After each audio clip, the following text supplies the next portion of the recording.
കർത്താവിന് സ്തോത്രം. ദൈവം സഹായിക്കാനും അനുഗ്രഹിക്കാനും ഇടയായി തീരട്ടെ. പ്രാർത്ഥനയോടുകൂടി ദൈവസന്നിധിയിലായിരിക്കാം.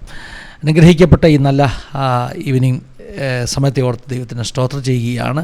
നമ്മുടെ നടുവിലെ പ്രിയപ്പെട്ട ജേക്കബ് ജോൺ കടന്നു വന്നിട്ടുണ്ട്. വളരെ സ്നേഹത്തോടുകൂടെ പ്രിയ ജേക്കബ് ജോണിനെ ഞങ്ങൾ ഈ സെഷനിലേക്ക് വെൽക്കം ചെയ്യുകയാണ്. തൻ്റെ ജീവിതാനുഭവങ്ങൾ ഞങ്ങൾക്കൊരു വലിയ ബ്ലെസ്സിങ്ങിന് കാരണമായി തീരും. ഞാൻ കഴിഞ്ഞ ദിവസങ്ങളിൽ വെൽക്കം ജേക്കബ് ജോൺ, ഇപ്പോൾ സ്ക്രീനിലാണ് കേട്ടോ. Praise Lord. കഴിഞ്ഞ ദിവസം നമ്മുടെ ചാനലിൽ സാക്ഷ്യമൊക്കെ വന്ന് പറഞ്ഞിട്ടുള്ള പാസ്റ്റർ സുനി ഐക്കാടാണ് എനിക്ക് പരിചയപ്പെടുത്തി തന്നത്. സുനി ഐക്കാട് പാസ്റ്ററുടെ ഒരു മീറ്റിങ്ങിന്, പിന്നെ ഹൈ റേഞ്ചിൽ വെച്ച് നടന്നൊരു മീറ്റിങ്ങിന് പ്രിയ ജേക്കബ് ടെസ്റ്റിമണി പറഞ്ഞപ്പോൾ എന്നെ വിളിച്ചിട്ട് പറഞ്ഞു, വേഗത്തിൽ എനിക്കൊന്ന് അതേ വീക്കിൽ തന്നെ എന്നെ വിളിച്ചിട്ട് പറഞ്ഞു, പാസ്റ്ററെ ഒരു മോൻ്റെ നല്ല സാക്ഷ്യമുണ്ട്, അത് നമ്മുടെ ആസാദിയുടെ പ്രേക്ഷകർ കേൾക്കേണ്ടതാണെന്നൊക്കെ പറഞ്ഞ് ഇൻട്രൊഡ്യൂസ് ചെയ്തു. അങ്ങനെ നമ്മൾ കോൺടാക്റ്റ് ചെയ്യുകയായിരുന്നു. ദൈവത്തിൻ്റെ സ്തോത്രം. സുനി പാസ്റ്ററുടെ ആ മീറ്റിംഗ് ഹൈ റേഞ്ചിലല്ലേ, എവിടെയായിരുന്നത്? കുട്ടിക്കാനത്ത്. ദൈവത്തിൻ്റെ സ്തോത്രം. ഓക്കെ, യൂത്ത് മീറ്റിംഗ് ആയിരുന്നു അത് പാസ്റ്റർമാരുടെ ഒരു മീറ്റിംഗ് ആയിരുന്നു. ഓ ശരി. എന്നോട് ഒരു അല്പം പറഞ്ഞു, സുനി പാസ്റ്റർ ഒരു അല്പം പറഞ്ഞു, അതായത് മരിച്ച് ഉയർത്തൊരു മനുഷ്യനായല്ലേ? ഞാൻ യാദൃച്ഛികമാണെന്ന് നമുക്ക് തോന്നാം. ഞാൻ ഇന്ന് രാവിലെ വേദോസം തുറന്നിങ്ങനെ സ്പോണ്ടേനിയസ് ആയിട്ട് വായിച്ചപ്പോൾ എനിക്ക് കിട്ടിയൊരു വചനം ലാസറിനെ കുറിച്ച്. അപ്പം അവിടെ ഇങ്ങനെ എഴുതിയിട്ടുണ്ട്, ഈ യോഹന്നാൻ്റെ സുവിശേഷത്തിലെ യഹൂദന്മാർ യേശുവിനെ മാത്രമല്ല ലാസറിനെ കാണാൻ കൂടി വന്നെന്ന്. അപ്പോൾ ചുരുക്കി പറഞ്ഞാൽ ഇവാടെ കുഞ്ഞുങ്ങളെല്ലാം കണ്ടോണം കേട്ടോ. നമ്മുടെ മുമ്പിൽ ഇരിക്കുന്ന ആൾ മരിച്ച് ഒരു ദൈവദാസൻ പ്രാർത്ഥിക്കുമ്പോൾ ഉയർത്തെഴുന്നേറ്റെന്ന് പറയാം, അങ്ങനെ മടങ്ങി വന്ന ഒരാളാണ് നമ്മുടെ മുമ്പിലിരിക്കുന്നത്. ദൈവത്തിൻ്റെ സ്തോത്രം. എനിക്ക് തോന്നുന്നു ഇന്ന് വരെ ആസാദിയിൽ ഇങ്ങനെ ഒരു സാക്ഷ്യം വന്നിട്ടില്ല. മരിച്ചു ഉയർത്തെഴുന്നേറ്റവർ വന്നിട്ടുണ്ട്, മരിച്ച് ശരീരം വിട്ട് പുറത്തു പോയവർ വന്നിട്ടുണ്ട്. പക്ഷേ ഒരു പാസ്റ്റർ വന്ന് പ്രാർത്ഥിക്കുമ്പോൾ, തൊട്ട് പ്രാർത്ഥിക്കുമ്പോൾ ശരീരത്തിലേക്ക് ജീവൻ വന്നൊരു അനുഭവം ആദ്യമായിട്ടാണ് ആസാദി ടി വിയിലൂടെ. മറ്റു പലയിടത്തും നമ്മളങ്ങനെയുള്ള അനുഭവങ്ങൾ കേട്ടിട്ടുണ്ടാവാം. പക്ഷേ കടന്നു വരുന്ന ദൈവത്തിന് നൂറ് നന്ദി. അപ്പോൾ നമുക്കൊന്ന് പരിചയപ്പെടാം അല്ലേ? അടൂര് ഏനാത്ത്. വീട് ഏനാത്താന്നോ ജനിച്ചു വളർന്നതൊക്കെ? ഓക്കെ ശരി. അപ്പം ഏനാത്തെന്ന് പറയുമ്പോൾ എനിക്ക് തോന്നുന്നു കൊട്ടാരക്കരയ്ക്കും അടൂരിനും ഇടയ്ക്കാണ്. കൊട്ടാരക്കരക്കാരെന്നും പറയാം, അടൂരുകാരെന്നും പറയാം അല്ലേ? വീട്ടിലാരൊക്കെയുണ്ട്? വീട്ടില് പപ്പ, അമ്മ, പിന്നെ എനിക്ക് ഞങ്ങൾ രണ്ടുപേരാ, സഹോദരിയുണ്ട്. ഓ ശരി. മൂത്താളാന്നോ? അതല്ല, ഞാൻ ഏളയാണ്. ഏളയാള്. ദൈവത്തിന് സ്തോത്രം. അപ്പം ജോലിയൊക്കെ ചെയ്യുമായിരുന്നു അല്ലേ? അതെ. എന്തുവായിരുന്നു? ഞാൻ ഹോട്ടൽ മാനേജ്മെന്റ് ആണ് പഠിച്ചത്. ശരി. അപ്പം അതിന്റെ ചെറിയ ജോലികൾ കാര്യങ്ങളൊക്കെ ആയിരുന്നു. എന്നാ പക്ഷേ ഈ ഒരു ഉയർപ്പനുഭവം ഒക്കെ ഉണ്ടായ ശേഷം ജോലിയൊക്കെ കുറഞ്ഞു. അത് കഴിഞ്ഞ ശേഷം വീണ്ടും ജീവിതത്തിലോട്ട് വീണ്ടും ഒന്ന് റിക്കവർ ചെയ്ത് വരാൻ കുറച്ച് ടൈം എടുത്തു. അപ്പൊ നമുക്ക് ആ ഒരു ഫീൽഡിലേക്ക് പോകാൻ ബുദ്ധിമുട്ടുണ്ടായിരുന്നു എനിക്ക്. ശരി. അപ്പൊ കുടുംബം, വൈഫ്? എനിക്ക് എന്റെ വൈഫിന്റെ പേര് ജീഷ്ണ എന്നാണ്. അദ്ദേഹത്തിന്റെ വീട് കൊട്ടാരക്കരയാണ്. എനിക്കൊരു മോനുണ്ട്, ജോഷു ടി ജേക്കബ് എന്നാണ് അയാളുടെ പേര്. ഈ വരുന്ന വെള്ളിയാഴ്ച 2 വയസ്സാവും. ദൈവത്തിന് ഇഷ്ടം. വരുന്ന വെള്ളിയാഴ്ച നല്ലൊരു ദിവസം കേട്ടോ. കാരണം ആ വെള്ളിയാഴ്ചയാണ് നമ്മൾ സാധാരണ യുവാടെ ടെസ്റ്റിമണി ടെലികാസ്റ്റ് ചെയ്യുന്നത്. ചൊവ്വാഴ്ച നമ്മൾ റെക്കോർഡ് ചെയ്യും, വെള്ളിയാഴ്ച വൈകിട്ട് നമ്മൾ ടെലികാസ്റ്റ് ചെയ്യും. അപ്പോൾ അതുകൊണ്ട് വെള്ളിയാഴ്ച വൈകിട്ട് പ്രേക്ഷകർ ഇത് കേൾക്കുമ്പോൾ എല്ലാവരും ഒരു ഹാപ്പി ബർത്ത്ഡേ ഇടണം. ജോഷുവ മോന് വേണ്ടി ഒരു ഹാപ്പി ബർത്ത്ഡേ ഇടണം. ജോഷുവ മോന് അഡ്വാൻസ് ഒരു 3 ദിവസം മുമ്പേ ഹാപ്പി ബർത്ത്ഡേ പറയുകയാണ്. ദൈവം സഹായിക്കട്ടെ. വെള്ളിയാഴ്ച കാണുന്നവർ നിങ്ങൾ സ്പോട്ടിൽ തന്നെ വിഷസ് കൊടുത്തിട്ട് കുഞ്ഞിനെ കർത്താവ് അനുഗ്രഹിക്കട്ടെ. അപ്പോൾ നമുക്ക് ചെറിയ പ്രായം മുതലുള്ള അനുഭവങ്ങൾ കേൾക്കാം കേട്ടോ. സമയം ലേറ്റായിപ്പോയി, നമുക്ക് ഒന്നും ചിന്തിക്കേണ്ട, സമയം ആവശ്യത്തിനെടുക്കാം. കാരണം ഇതുപോലൊരു സാക്ഷ്യം നമുക്ക് കേൾക്കാൻ വളരെ റയറായിട്ട് അവസരം കിട്ടത്തുള്ളൂ. അപ്പോൾ ചെറിയ പ്രായം മുതലുള്ള ആത്മീയ അനുഭവങ്ങൾ, കുടുംബത്തിൻ്റെ ആത്മീയ അനുഭവങ്ങൾ എല്ലാം പറയാം കേട്ടോ. കേൾക്കാൻ റെഡിയായിട്ടിരിക്കുക. ശരി. Praise Lord. എൻ്റെ പേര് ജേക്കബ് ജോൺ എന്നാണ്. എൻ്റെ സ്ഥലം മുമ്പ് പറഞ്ഞതുപോലെ തന്നെ ഏനാത്താണ്. എൻ്റെ വീട്ടില് പപ്പ, അമ്മ, ഞങ്ങൾ രണ്ടുപേരാണ്. എൻ്റെ മൂത്ത സഹോദരിയാണ്, ഞാനാണ് ഇളയാള്. അപ്പോൾ ഞങ്ങൾ കുടുംബപരമായി വിശ്വാസ ഒരു ഫാമിലിയാണ് എൻ്റെ ഫാമിലി. എൻ്റെ പപ്പ പാസ്റ്ററാണ്. ഇപ്പോൾ സഭ ചാർജുകളിൽ പൊതു ശുശ്രൂഷയായിട്ടൊക്കെ മുന്നോട്ട് പോകുന്നു. ദൈവകൃപയാൽ ഞങ്ങൾ ഇപ്പോൾ ശുശ്രൂഷകളായിട്ട് മുന്നോട്ട് പോകുന്നു. ഇപ്പോൾ ഞങ്ങൾ ഏനാത്ത് നിന്ന് മാറി ഇപ്പോൾ മാഞ്ഞാലി എന്ന് പറയുന്ന സ്ഥലത്താണ് ഞങ്ങൾ ഇപ്പോൾ താമസിക്കുന്നത്. ദൈവകൃപയാൽ ഇപ്പോൾ സന്തോഷമായിട്ട് പോകുന്നു.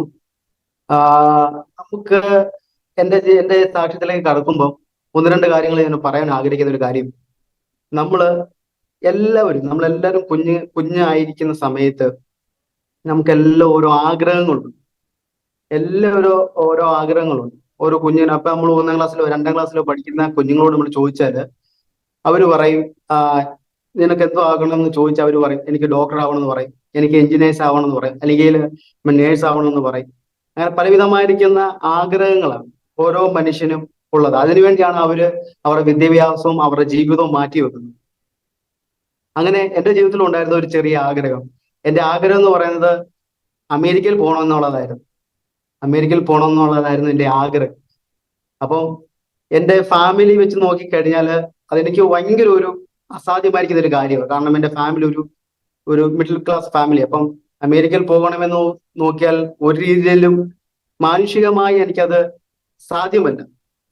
പക്ഷെ എന്റെ ആഗ്രഹം അതാണ്, എനിക്ക് അമേരിക്കയിൽ പോകണം, അവിടെ ജോലി ചെയ്യണം, അവിടെ സെറ്റിൽ ആവണം എന്നൊക്കെയായിരുന്നു എന്റെ ആഗ്രഹം.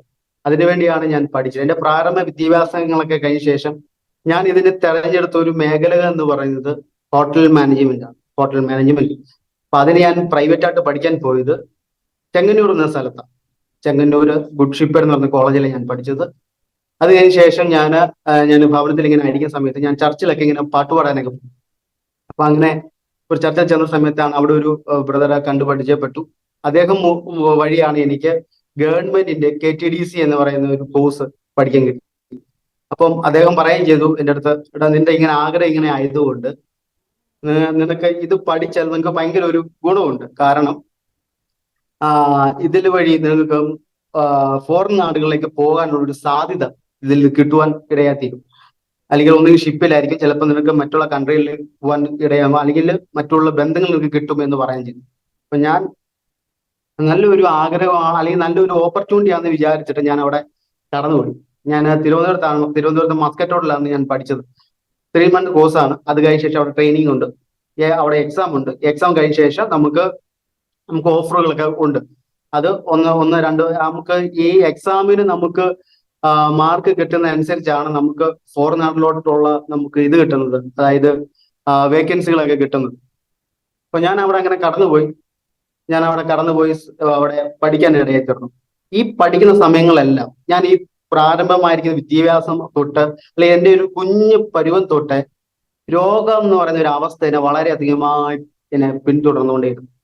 നെഞ്ചുവേദനയായിട്ട് എനിക്ക് കടന്നു വരും.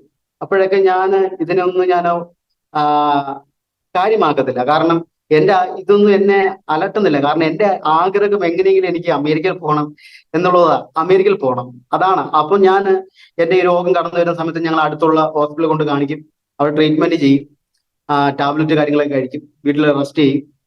ട്രീറ്റ്മെന്റ് എല്ലാം കഴിഞ്ഞ ശേഷം അല്ലെങ്കിൽ അവിടെ കാര്യങ്ങളെല്ലാം കഴിഞ്ഞ ശേഷം ഞാൻ വീണ്ടും പഠിക്കാൻ പോകും. അങ്ങനെയുള്ള ഒരു രീതിയിലായിരുന്നു എൻ്റെ മുന്നോട്ടുള്ള ജീവിതം എന്ന് പറയുന്നത്. ഈ പഠിക്കുന്ന സമയത്തെല്ലാം എൻ്റെ ജീവിതത്തിൽ ഇങ്ങനെ രോഗാവസ്ഥ എൻ്റെ ജീവിതത്തിൽ ഇങ്ങനെ കടന്നു വരുമായിരുന്നു. പക്ഷെ ഞാൻ അതിനൊന്നും കാര്യമാക്കി എടുത്തിരുന്നില്ല. മുന്നോട്ട് ഞാനിങ്ങനെ കടന്നു പോയിക്കൊണ്ടിരുന്ന സമയത്ത് അങ്ങനെ ഞാൻ ട്രിവാൻഡ്രത്ത് പഠിക്കുന്ന സമയത്ത് ഏകദേശം ജൂലൈ മാസം, അതായത് 2016 ജൂലൈ മാസമൊക്കെ ആയ സമയത്താണ് എൻ്റെ എക്സാം സമയങ്ങളൊക്കെ അടുത്തു വന്നു. ഈ സമയത്തൊക്കെ ഞാൻ അവിടെ പഠിക്കുന്ന സമയത്ത് എനിക്ക് ഈ അവസ്ഥ നെഞ്ചുവേദന എന്ന രീതിയിൽ എനിക്ക് ഈ രോഗം എന്നെ വളരെയധികമായി ക്ഷീണിപ്പിക്കുവാൻ ഇടയായി തീർന്നു. അപ്പൊ ഞാൻ പഠിക്കുന്ന സാറിന്റെ അടുത്ത് പറഞ്ഞു, സാർ എനിക്കിതുപോലെ എനിക്ക് വയ്യ, ശാരീരികമായിരിക്കുന്ന അസ്വസ്ഥതകളൊക്കെ ഉണ്ട്, ഞാൻ ഭവനത്തിൽ വരെ പോവുകയാണ്, അവിടെ പോയി ട്രീറ്റ്മെന്റ് കാര്യങ്ങളൊക്കെ ചെയ്യണം. അപ്പൊ ഡോക്ടറിന് കാര്യങ്ങളൊക്കെ പറയുമ്പോൾ ഡോക്ടറിനോട് പറഞ്ഞു, ഓക്കെ അങ്ങനെ പൊക്കോ, വീട്ടിൽ പോയി ട്രീറ്റ്മെന്റ് കഴിഞ്ഞിട്ട് നീ വന്നാൽ മതി എന്ന് പറഞ്ഞ് എന്നെ വീട്ടിൽ വിട്ടു. ഞാൻ വീട്ടിൽ വന്നു, ഡോക്ടറിനെ കണ്ടു, ട്രീറ്റ്മെന്റ് കാര്യങ്ങളൊക്കെ ചെയ്തു. കാണിക്കുന്ന ഡോക്ടറിനാണ് ഞാൻ എന്നും കാണിക്കുന്ന ഒരു ഡോക്ടറുണ്ട്, ആ ഡോക്ടറിനാണ് ഞാൻ കണ്ട് ട്രീറ്റ്മെന്റ് കാര്യങ്ങളൊക്കെ ചെയ്തുകൊണ്ടിരിക്കുന്നത്. അങ്ങനെ അവിടെ കണ്ടു, കാര്യങ്ങളൊക്കെ കഴിഞ്ഞ ശേഷം ഞാൻ വീണ്ടും പഠിക്കാൻ ചെന്നു. എക്സാം സമയമൊക്കെ ആയ സമയത്ത് എനിക്ക് പെട്ടെന്ന് ഈ സാധാരണ വരുന്ന രീതിയിലുള്ള ഈ നെഞ്ചുവേദന അന്നേരം എനിക്ക് വന്നത് ഒരു വ്യത്യസ്തപരമായിരിക്കുന്ന രീതിയിലാണ്. കാരണം എന്നും വരുന്നു അല്ലെങ്കിൽ എനിക്ക് ഇടയ്ക്കിടയ്ക്ക് വരുന്നത് പോലെയല്ല ഈ നെഞ്ചുവേദന കടന്നു വന്നത്. എൻ്റെ വലത് കൈയും വലത് കാലും വളരെയധികം പെരുക്കുവാനിടയിൽ. വളരെയധികം പെരുത്തു. അപ്പൊ ഞാൻ ഇങ്ങനെ ചിന്തിച്ചു, എന്താണ് ഇങ്ങനെ ആ ഇങ്ങനെ കടന്നു വരുന്നത് എന്താണ്? അപ്പം ഞാൻ വിചാരിച്ച ഇനി ടാബ്ലറ്റ് ഒക്കെ കഴിക്കുന്നതിന്റെ ഒക്കെ ഉള്ള സൈഡ് എഫക്റ്റ് ആയിരിക്കും എന്നാണ് ഞാൻ വിചാരിച്ചത്. പക്ഷെ അതല്ല, എനിക്ക് വല്ലാത്തൊരു അസ്വസ്ഥതകളൊക്കെ കടന്നു വരുവാണ് ഈ ഇടയെ തീർന്നു.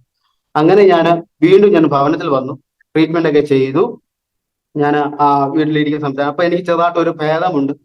അപ്പൊ എന്റെ അമ്മയുടെ അനിയത്തിയുമായി ഞങ്ങൾ അടുത്തുള്ള മാർക്കറ്റിൽ പോയി സാധനങ്ങളൊക്കെ പോയ സമയത്ത് വീണ്ടും എനിക്ക് ഈ ഒരു അവസ്ഥ വീണ്ടും കടന്നു വരുവാൻ ഇടയെ തീർന്നു. അപ്പൊ ഈ കടന്നു വന്ന സമയത്ത് ഞാൻ എന്റെ അമ്മയുടെ അനിയത്തോട് ഞാൻ പറഞ്ഞതുപോലെ എനിക്ക് വയ്യ, ഇനി വീണ്ടും എന്റെ കൈയും കാര്യങ്ങളും പെരുക്കുന്നുണ്ട്, നെഞ്ചുവേദന എടുക്കുന്നുണ്ട്, എനിക്ക് പെട്ടെന്ന് നമുക്ക് വീട്ടിൽ പോവാം, വീട്ടിൽ പോയിട്ട് അവിടെ എനിക്ക് ടാബ്ലറ്റ് ഉണ്ട്, ഞാൻ അങ്ങനെ പോവാം, എനിക്ക് ഗുളിക കഴിച്ചില്ല പറ്റത്തില്ല, അല്ലെങ്കിൽ ഞാൻ വീണു പോകും എന്ന് ഞാൻ പറയാനിടയിൽ തീർന്നു. പെട്ടെന്ന് തന്നെ സാധനങ്ങളൊക്കെ പർച്ചേസ് ചെയ്തിട്ട് ഞങ്ങൾ ഒരു ഓട്ടോ വിളിച്ചാണ് വന്നത്. ആ ഓട്ടോയിലേക്ക് കയറുവാൻ വേണ്ടി ഞാൻ അടുത്ത് വന്നപ്പോഴത്തേക്ക് എനിക്ക് നിൽക്കാൻ പറ്റാത്തൊരവസ്ഥയാണ്, നിൽക്കാൻ പറ്റുന്നില്ല, ഞാൻ തളർന്നു വീഴും എന്നുള്ള ഒരു അവസ്ഥയിലേക്ക് എത്തി. പെട്ടെന്ന് തന്നെ എന്നെ ഓട്ടോയിലേക്ക് എടുത്ത് എന്റെ അമ്മയുടെ അനിയത്തി അദ്ദേഹം എന്റെ ആന്റി കയറ്റിയിട്ട് ഞങ്ങൾ അടുത്തുള്ള ഒരു ചെറിയൊരു പ്രൈവറ്റ് ഹോസ്പിറ്റലിലേക്ക് കടന്നു ചെന്നു. അവിടെ എന്നെ എടുക്കത്തില്ല. പിന്നെ നേരെ അടൂര് ഗവൺമെന്റ് ഹോസ്പിറ്റലിൽ ചെന്നു. ഗവൺമെന്റ് ഹോസ്പിറ്റലിൽ ചെന്നപ്പോഴത്തേക്കും അവിടുന്ന് എടുക്കത്തില്ല. അവിടെ തന്നെ പെട്ടെന്ന് തന്നെ അപ്പുറത്ത് അടുത്തുള്ള ഒരു പ്രൈവറ്റ് ഹോസ്പിറ്റലുണ്ട്, ആ ഹോസ്പിറ്റലിലേക്ക് കടന്നു ചെന്നു. എന്നെ അവിടെ കാണിച്ചു. എന്നെ അവിടെ പെട്ടെന്ന് തന്നെ ഐസിയിലേക്ക് കയറ്റി എന്നെ അവിടെ ട്രീറ്റ്മെന്റ് കാര്യങ്ങളൊക്കെ ചെയ്തിട്ട് പറഞ്ഞു, നിങ്ങൾ പെട്ടെന്ന് തന്നെ നിങ്ങൾ മെഡിക്കൽ കോളേജിൽ പോകണം, അല്ലെങ്കിൽ മറ്റുള്ള വലിയൊരു ഹോസ്പിറ്റലുകൾ കാണിക്കണം. കാരണം ഇദ്ദേഹത്തിന് ശരീരത്തിൽ ചെറിയൊരു പ്രശ്നമുണ്ട്. ഈ പ്രശ്നം നിങ്ങൾക്ക് അത് കൂടിക്കണം. അതായത് ഒരു ചെറിയൊരു വൈറസ് ഉണ്ട്. ഈ വൈറസ് ശരീരം മൊത്തം വ്യാപിക്കുന്നത് കൊണ്ട് അദ്ദേഹത്തിന്റെ അവയവങ്ങൾക്ക് പ്രശ്നങ്ങൾ ഉണ്ടാവാം, അല്ലെങ്കിൽ മറ്റു വിധമായിരിക്കുന്ന പ്രശ്നത്തിലേക്ക് പോകാം എന്ന് ഡോക്ടർ പറയുന്നിടയിൽ. അപ്പം പപ്പ അമ്മയൊക്കെ എന്നോട് പറഞ്ഞു, ഇങ്ങനെയുള്ള പ്രശ്നമുണ്ട്, അപ്പം നമുക്ക് ഉടനെ തന്നെ നമുക്ക് ഹോസ്പിറ്റലിൽ കടന്നു പോകാം. ഞാൻ പറഞ്ഞു കുഴപ്പമില്ല, സാരമില്ല.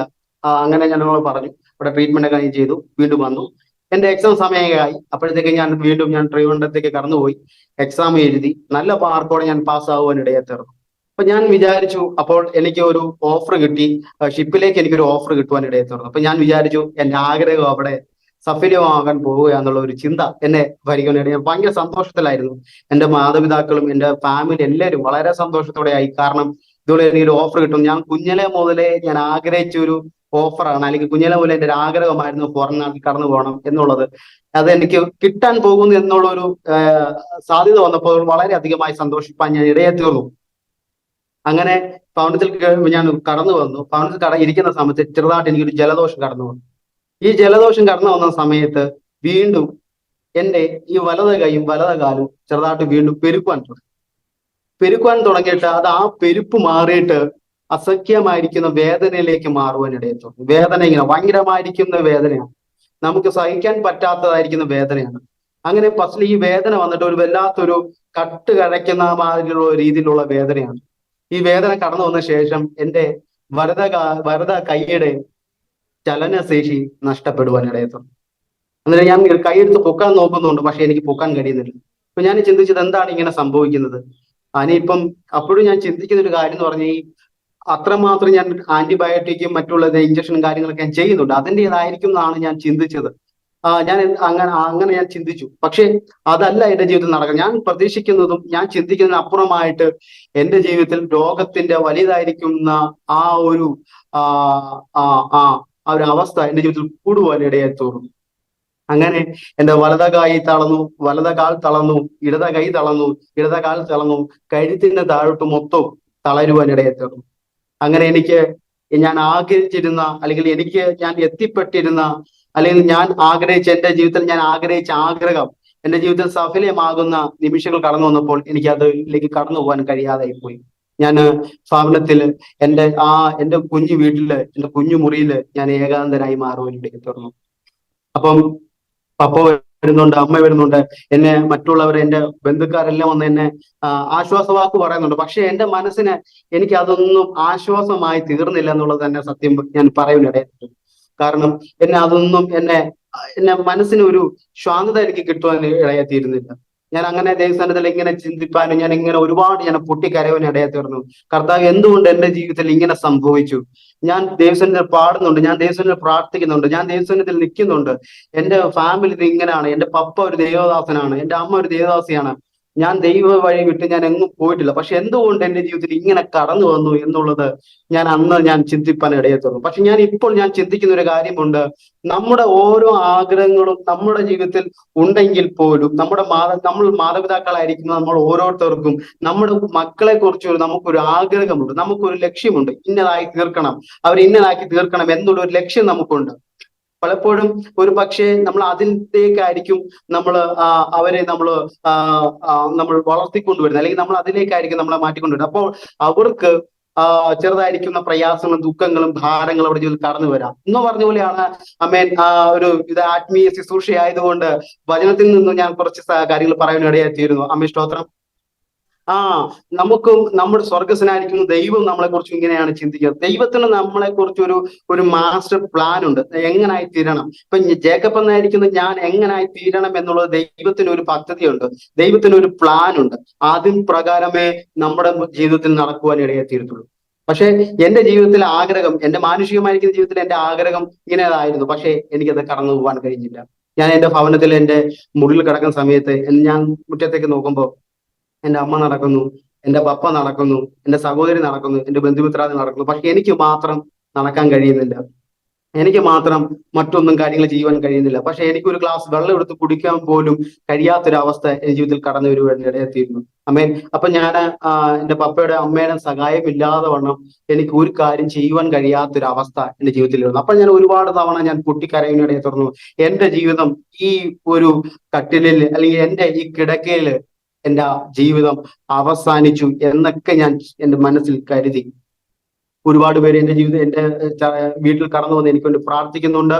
ഒരുപാട് പേര് എന്നെ കാണുവാൻ കടന്നു വരുന്നുണ്ട്. അപ്പോൾ തന്നെ ഞങ്ങൾ അന്നായിരുന്നു യേശു ചർച്ച് ഓഫ് ഗോഡ് എന്ന് പറഞ്ഞ ദൈവസഭയിലുള്ള എല്ലാ മെമ്പേഴ്സും എന്നെ കാണുവാൻ കടന്നു വരുന്നുണ്ട്. അപ്പൊ അവരെല്ലാം ഓരോ ദൈവവചനങ്ങളിലൂടെയും മറ്റു വിധമായിരിക്കുന്ന അവരുടെ അനുഭവങ്ങളിലൂടെയും ഉള്ള കാര്യങ്ങളെല്ലാം എന്നെ പറഞ്ഞ് എന്റെ മനസ്സിനെ ബലപ്പെടുത്തുന്നുണ്ട്. പക്ഷെ അന്നൊന്നും എന്നെ അതൊക്കെ പറയുന്നുണ്ടെങ്കിൽ പോലും എന്റെ മനസ്സിനെ എന്റെ മനസ്സിനെ അവർക്ക് ആർക്കും ബലപ്പെടുത്തുവാൻ കഴിയുന്നു. പക്ഷേ ഒന്ന് രണ്ട് വാക്യങ്ങൾ, ഒന്ന് രണ്ട് വചനങ്ങൾ അമേൻ എന്നെ വളരെയധികമായി ബലപ്പെടുത്തുവാൻ ഇടയെത്തുന്നു. ആ വിഷമത്തിൽ നിന്നും എന്നെ ശക്തിപ്പെടുത്തുവാൻ ഇടയെത്തുന്നു. അമേൻ. വെളിപ്പാട് പുസ്തകത്തിൽ ഇപ്രകാരം ഒരു വാക്യമുണ്ട്. അമേൻ. ഞാൻ മരിച്ചവനായിരുന്നു, എന്നാൽ എന്നേക്കും ജീവിച്ചിരിക്കുന്നു, പാതാളത്തിന്റെ മരണത്തിന്റെ താക്കോൽ എന്റെ കൈവശം ഉണ്ടെന്നുള്ളത്. ആ ഒരു വാക്യം എന്നെ വളരെയധികമായി ചിന്തിപ്പാൻ ഇടയെത്തുന്നത്. എന്താണ് ഇങ്ങനെയുള്ള ഒരു വാക്യം എന്റെ ജീവിതത്തിൽ കടന്നു വരുന്നത്? ഞാൻ ഇങ്ങനെ ചിന്തിപ്പാൻ ഇടയത്തുള്ളൂ, എന്താണ് അങ്ങനെ എന്റെ ജീവിതത്തിൽ കടന്നു. പക്ഷേ അതിന്റെ ആയിരിക്കും ആ വാക്യത്തിന്റെ ശക്തി എന്തെന്നുള്ളത് പിന്നീടാണ് എന്റെ ജീവിതത്തിൽ ഞാൻ അനുഭവിപ്പാൻ ഇടയെത്തീർന്നത്. ഞാനങ്ങനെ കിടക്കുന്ന സമയത്ത് ഏകദേശം 2016 ഓഗസ്റ്റ് മാസം 5-ാം തീയതി ആയപ്പോൾ ഞങ്ങൾ എന്നെ കാണിക്കുന്ന അവിടെ അടുത്തുള്ള നല്ലൊരു ഡോക്ടറുണ്ട്, ജോൺ പീറ്റർ എന്നൊരു ഡോക്ടറുണ്ട്. അദ്ദേഹത്തെ പോയി കാണാൻ വേണ്ടി ഞാൻ അവിടെ കടന്നു ചെന്നു. ആ ഡോക്ടറിനെ കാണുന്ന സമയത്ത് ഡോക്ടറെ എന്നെ നോക്കിയിട്ട് പറഞ്ഞു, ജേക്കബിന്റെ ജീവിതത്തിൽ ഇതുപോലെ പ്രൈവറ്റിൽ ഞങ്ങൾ നേരത്തെ കാണിച്ചിരുന്ന ഡോക്ടർ പറഞ്ഞതുപോലെ തന്നെയാണ് പറഞ്ഞത്. എന്റെ ജീവിതത്തിൽ ഒരു വൈറസ് ഉണ്ട്, ആ വൈറസ് എന്റെ അവയവങ്ങളെല്ലാം വ്യാപരിക്കുകയാണ്, അതുകൊണ്ടാണ് ഇവനിങ്ങനെ ആയിത്തീരുന്നത്. അതുകൊണ്ട് നിങ്ങൾ എത്രയും പെട്ടെന്ന് നിങ്ങൾ മെഡിക്കൽ കോളേജിലോ അല്ലെങ്കിൽ മറ്റു വിധേയക്കുന്ന ഹോസ്പിറ്റലിലോ കടന്നു പോകുന്നതാണ് ബെറ്റർ എന്ന് പറയാൻ ഇടയെത്തും. പെട്ടെന്ന് നമുക്ക് മെഡിക്കൽ കോളേജിലൊക്കെ പോയവർക്ക് അറിയാം, പെട്ടെന്ന് തന്നെ നമുക്ക് അവിടെ ചെന്ന് കഴിഞ്ഞാൽ അവർ അവിടെ പെട്ടെന്ന് ട്രീറ്റ്മെന്റ് കാര്യങ്ങളും ചെയ്യുന്നില്ല. എല്ലാം ചെക്കിങ് അല്ലെങ്കിൽ എല്ലാ ടെസ്റ്റ് കാര്യങ്ങളെ ചെയ്ത് എന്താണ് രോഗം അവർ കണ്ടുപിടിച്ചാൽ മാത്രമേ അവർ ടെസ്റ്റ് കാര്യങ്ങളൊക്കെ നടത്തുക അല്ലെങ്കിൽ ട്രീറ്റ്മെന്റ് ആരംഭിക്കുകയുള്ളൂ. അപ്പൊ അതിനൊക്കെ ഭയങ്കര അധികമായിരിക്കുന്ന ചെലവാണ്, പൈസ ചെലവ് ഭയങ്കരതാണ്. ഇപ്പൊ സാമ്പത്തികമായിരിക്കുന്ന വലിയൊരു ഭദ്രത എന്റെ ജീവിതത്തിൽ എന്റെ കുടുംബത്തിൽ ഇല്ലാത്തത് കൊണ്ട് പെട്ടെന്ന് അങ്ങോട്ട് കടന്നു പോകുക എന്ന് പറയുന്നത് ഭയങ്കര ഒരു വിഷമമായിരിക്കുന്ന ഒരു കാര്യമാണ്. അപ്പം പപ്പ എന്റെ അടുത്ത് ഓടി വന്ന് എന്റെ അടുത്ത് പറഞ്ഞു, മോനെ നമുക്ക് ഒരു ദിവസം കൂടെ കഴിഞ്ഞ് നമുക്ക് പോകാം, കാരണം സാമ്പത്തിക കാര്യങ്ങളൊക്കെ നമുക്കിങ്ങനെ മറിക്കേണ്ടതുണ്ട്, അപ്പൊ അതുകൊണ്ട് കാര്യങ്ങളെല്ലാം ക്രമീകരിച്ചിട്ട് നമുക്ക് പോകാം എന്ന് പറഞ്ഞു. അപ്പൊ ഞാൻ പറഞ്ഞു ഓക്കെ നമുക്ക് അങ്ങനെ പോകാം. അങ്ങനെ പറഞ്ഞു ശേഷം ഞാൻ പിറ്റേ ദിവസം 2016 ഓഗസ്റ്റ് മാസം 6-ാം തീയതി ഏകദേശം ഒരു 3:30 സമയത്ത് ഞാൻ എന്റെ ഭവനത്തിൽ കടന്നു വന്നു. ഭവനത്തിൽ കടന്നു വന്ന സമയത്ത് എന്റെ വീട്ടില് കുറെ ആൾക്കാരുണ്ട്. കാരണം പെട്ടെന്ന് എന്റെ ജീവിതത്തിൽ ഇങ്ങനെ ആയതുകൊണ്ട് തന്നെ ഒരുപാട് പേര് എന്നെ കാണാൻ കടന്നു വരും, എന്റെ ബന്ധുമിത്രാദികളെല്ലാം കാണാൻ വരും. അതുപോലെ തന്നെ എന്റെ ഞങ്ങളുടെ അയൽവാസികളെല്ലാം എന്നെ കാണാൻ കടന്നു വരും, എന്റെ അടുത്ത് കുറെ സംസാരിക്കാനൊക്കെ കടന്നു വരും. അങ്ങനെ ഞാൻ അവിടെ അടുത്ത് സംസാരിക്കുന്ന സമയത്ത് പെട്ടെന്ന് എന്റെ ഈ ശരീരത്ത് വന്ന ആ ഒരു വേദന പെട്ടെന്ന് എന്റെ മുഖത്തേക്ക് കടന്നു വരാൻ തുടങ്ങി. അപ്പൊ ഞാനിങ്ങനെ വിചാരിച്ചു, എന്താണ് ഇങ്ങനെ കടന്നു വരുന്നത്, ഇനി എന്താണ് നടക്കാൻ പോകുന്നത് എന്നുള്ള ഒരു ചിന്ത എന്നെ അന്തരം ഭരിക്കാൻ തുടങ്ങി. അതേവരെ ഞാൻ ഭയപ്പെട്ടിരുന്നില്ല. വിഷമം ഉണ്ടെങ്കിൽ പോലും ഞാൻ ഭയന്നിരുന്നില്ല. എന്റെ ഈ രോഗത്തിന് മുന്നേ ഞാൻ ഭയന്നിരുന്നില്ല. പക്ഷെ ഇവിടെ എന്റെ മുഖത്തേക്ക് ഈ രോഗത്തിന്റെ അവസ്ഥ കടന്നു വന്നു തുടങ്ങിയപ്പോൾ ഞാൻ സത്യത്തിൽ എന്റെ മനസ്സിൽ ഭയം വന്നു തുടങ്ങി. ഇനി എന്താണ് അടുത്ത ഇനി സംഭവിക്കാൻ പോകുന്നത് എന്നുള്ളത്. അപ്പൊ പെട്ടെന്ന് തന്നെ ഞാൻ എന്റെ പപ്പയെ വിളിച്ചു. പപ്പ ഓടി വന്നു. ഞാൻ പറഞ്ഞു, പപ്പേ, എന്തോലെ എന്റെ മുഖത്തേക്ക് ഒരു വേദന ഇങ്ങനെ കടന്നു വരുന്നുണ്ട്. എനിക്ക് അറിയത്തില്ല എന്താന്നുള്ളത്. എന്റെ ഈ ശരീരത്ത് വന്ന ആ വേദനയാണ് എനിക്ക് ഇങ്ങനെ കടന്നു വരുന്നുണ്ട്. എനിക്ക് എന്താണെന്ന് അറിയത്തില്ല. എനിക്ക് സംസാരിക്കാനുള്ള ഒരു ചെറിയ ഒരു സാധ്യത കുറവേ ഉണ്ട്. എനിക്ക് സംസാരിക്കാൻ പറ്റുന്നില്ല എന്ന് പറഞ്ഞു. അപ്പൊ പപ്പ എന്നെ ആശ്വസിപ്പിച്ചു. കുഴപ്പമില്ല, നിനക്ക് അങ്ങനെ തോന്നുന്നതാ, അങ്ങനൊന്നുമില്ല, നീ അങ്ങനെ ചിന്തിക്കാതിരുന്നാ മതി, അപ്പൊ അങ്ങനെ കുഴപ്പമൊന്നുമില്ല, മോനെ സമാധാനമായിട്ട് കിടക്കെന്ന് പറഞ്ഞു. അപ്പൊ ഞാൻ അങ്ങനെ ഇരിക്കുന്ന സമയത്ത് എന്റെ പപ്പയുടെ രണ്ട് സഹോദരിമാർ എന്റെ അടുത്തുണ്ട്. അപ്പൊ അവരും എന്നെ ഇങ്ങനെ പറഞ്ഞ് സമാധാനിപ്പിക്കാനായിട്ട്. അപ്പൊ ഞാൻ ചിന്തിച്ചു, ചിലപ്പോ അങ്ങനെ ആയിരിക്കാം. അങ്ങനെ ഞാൻ അവരോട് ഇങ്ങനെ സംസാരിക്കുന്ന സമയത്ത് സംസാരിച്ചുകൊണ്ടിരിക്കുന്ന സമയത്ത് വീണ്ടും ഈ വേദന എനിക്കിങ്ങനെ കൂടിക്കൊണ്ടിരിക്കുകയാണ്. അപ്പൊ ഞാൻ പറഞ്ഞു, അല്ല, എനിക്ക് ഇത് അങ്ങനെയുള്ള അസ്വസ്ഥത അങ്ങനെ തോന്നുന്നതല്ല, സത്യത്തിൽ എനിക്കിങ്ങനെ വേദന വരുന്നുണ്ട്. ഈ വേദന പെട്ടെന്ന് പെട്ടെന്നാണ് കടന്നു വരുന്നത്. ഈ വേദന പെട്ടെന്ന് തന്നെ വർദ്ധിപ്പാൻ എടുത്തു തുടങ്ങി. ഇപ്പൊ വർദ്ധിപ്പിക്കാൻ തുടങ്ങിയ സമയത്ത് എനിക്ക് സംസാരിക്കാൻ ഒരു ബുദ്ധിമുട്ട് കടന്നു വന്നു തുടങ്ങി. എടുത്ത് സംസാരിക്കാൻ പറ്റുന്നില്ല. എന്റെ ആന്റിമാരുടെ അടുത്ത് എനിക്ക് സംസാരിക്കാൻ പറ്റുന്നില്ല. പെട്ടെന്ന് ഞാൻ ഇങ്ങനെ എനിക്ക് പറ്റുന്ന രീതിയിൽ ശക്തി എടുത്ത് ഞാൻ സംസാരിക്കാൻ തുടങ്ങി. പക്ഷെ പറ്റുന്നില്ല, സംസാരിക്കാൻ പറ്റുന്നില്ല. ചില വാക്കുകൾ കുഴഞ്ഞു പോകുന്നുണ്ട്, ചില വാക്കുകൾ വിൽക്കുന്നുണ്ട്. എനിക്ക് പറ്റുന്നില്ല, സംസാരിക്കാൻ പറ്റുന്നില്ല. അപ്പൊ ഞാൻ കരയാൻ തുടങ്ങി. എനിക്ക് എന്തോ സംഭവിക്കാൻ പോയാന്നാണ് ഞാൻ ചിന്തിപ്പാൻ തുടങ്ങി. അപ്പം എന്റെ ആന്റിമാരെല്ലാം വല്ലാത്തൊരു അവസ്ഥയിലേക്ക് കടന്നു. എന്റെ വീട്ടിലെ എല്ലാ ആൾക്കാർ കൂടി ഇവന് എന്താണ് ഇനി സംഭവിക്കാൻ പോകുന്നുള്ള ഒരു ഭയമായിരിക്കുന്ന ഒരു ഭീകര അന്തരീക്ഷമാണ് അവിടെ കൂടുവാൻ, പെട്ടെന്ന് അവിടെ കടന്നു വരുവാൻ തുടങ്ങി. പെട്ടെന്ന് ഞാൻ എന്റെ പപ്പയെ വിളിച്ചു, ഓടിവാ. അപ്പം എന്റെ വീട്ടില് എന്റെ ആന്റിമാര്, എന്റെ മറ്റുള്ളവരെല്ലായിരുന്നു കരയാൻ തുടങ്ങി, വിട്ട് കരയാൻ തുടങ്ങി. എനിക്ക് സംസാരിക്കാൻ പറ്റുന്നില്ല. പെട്ടെന്ന് തന്നെ എന്റെ സംസാരശേഷി എനിക്ക് നഷ്ടപ്പെടുവാനിടയായി. കാരണം ഇടുക്കിയെടുത്ത് സംസാരിക്കാൻ പറ്റുന്നില്ല. അപ്പൊ ഞാൻ മനസ്സിലാക്കി എനിക്ക് എന്റെ സംസാരശേഷി നഷ്ടപ്പെട്ടു എന്ന് ഞാൻ മനസ്സിലാക്കുവാനിടയായി തീർന്നു. അപ്പോൾ ഞാൻ മനസ്സിലാക്കി എന്റെ ജീവിതം ഇവിടം കൊണ്ട് അവസാനിച്ചു ഞാൻ ചിന്തിച്ചു. കാരണം എന്റെ ജീവിതത്തിൽ ഈ ഒരു വേദന കടന്നു വന്നതിന് എനിക്ക് ഞാൻ മരിച്ചു പോകും എന്നുള്ളത് എന്റെ മനസ്സിൽ ഞാൻ ഉറപ്പിക്കുവാനിടയായി തീർന്നു. ഈ വേദന വീണ്ടും കടന്നു വരികയാണ്. മേലോട്ട് ഇങ്ങനെ കടന്നു വന്ന ശേഷം എന്റെ കേൾവി ശേഷി പയ്യെ മന്ദമായി തുടങ്ങി. കേൾക്കുന്നത് ചെറുതായിട്ട് മന്ദമായി തുടങ്ങിയപ്പോഴേ മനസ്സിലായി, ഓക്കെ, എന്റെ കാര്യങ്ങളെല്ലാം റെഡിയായി എന്നുള്ളത് ഞാൻ മനസ്സിലാക്കി തുടങ്ങി. അങ്ങനെ എന്റെ ഈ കേൾവി ശേഷി നഷ്ടപ്പെട്ടു.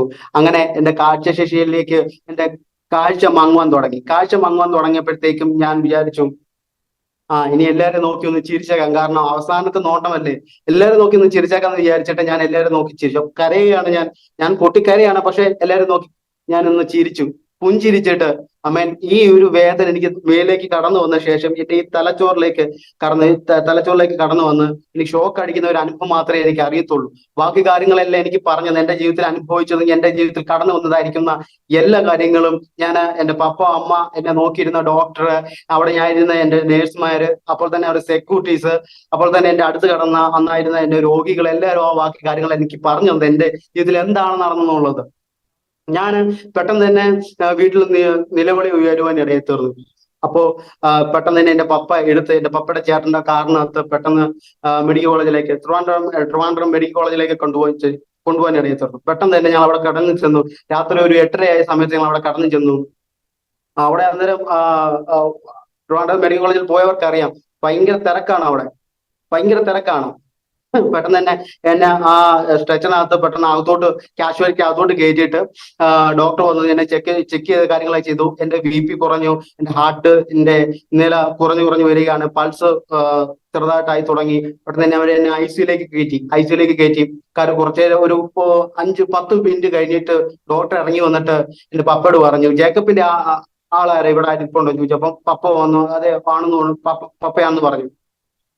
അപ്പം ഡോക്ടർ അടുത്ത് വരാൻ പറഞ്ഞു, സോറി, ജേക്കബ് മരിച്ചുപോയി, നിങ്ങൾക്ക് ഒന്നുണ്ടെങ്കിൽ നിങ്ങൾക്ക് മോർച്ചയിൽ വെക്കാം, അല്ലെങ്കിൽ ബോഡി നിങ്ങൾക്ക് കൊണ്ടുപോകാം എന്ന് പറഞ്ഞ് എന്റെ പപ്പയുടെ അടുത്തേക്ക് എന്നെ കൊടുക്കുവാനിടയിൽ തീർന്നു. ആ ഒരു അവസ്ഥ വല്ലാത്തൊരു നമുക്ക്, കാരണം ആ ഒരു നിമിഷത്തിലെ എല്ലാം അസ്തമിക്കുവാനിടയിൽ തീർന്നു.